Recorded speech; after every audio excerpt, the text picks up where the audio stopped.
અંકલેશ્વર શહેરનું નામ જેના પરથી આવ્યું છે એવા અંતરનાથ મહાદેવ મંદિર ખાતે છેલ્લા 2 દિવસથી અનોખી ઘટના બની રહી છે, જે આસ્થા અને શ્રદ્ધાનો વિષય બન્યો છે।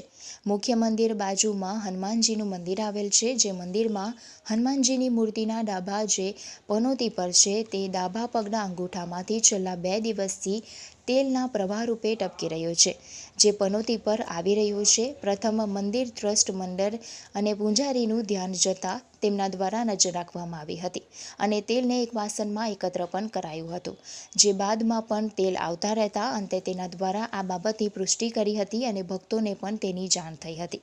મંદિરના ટ્રસ્ટીએ જણાવ્યું હતું કે છેલ્લા 2 દિવસથી આ જોવા મળી રહ્યું છે અને ચમત્કાર કહો કે પછી ભગવાન પ્રત્યેની શ્રદ્ધા જે પણ છે આશ્ચર્યજનક છે।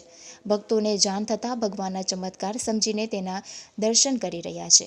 અત્રે ઉલ્લેખનીય છે કે જ્યાં શ્રદ્ધા હોય ત્યાં પુરાવાની સી જરૂર, બસ એ જ દ્રષ્ટાંત સાથે હાલ તો ભક્તોનું આસ્થાનું કેન્દ્ર બન્યું છે। મારું નામ રમેશભાઈ ચનાવાલા છે। હું અંતરનાથ મંદિરમાં વર્ષોથી એક કાર્યકર્તા તરીકે સેવા આપું છું। આજે છેલ્લા 2 દિવસથી હનુમાનજીના મંદિરમાં થોડોક ચમત્કાર થઈ રહ્યો છે અને જે હનુમાનજીનો ડાબો પગ છે એમના અંગૂઠામાંથી જે એમની નીચે પનોટી છે એમની ઉપર તેલના ટીપા પડે છે। તો મારી દરેક ભાઈ ભક્તોને અપીલ છે કે એના દર્શન કરવાનો લાભ લે।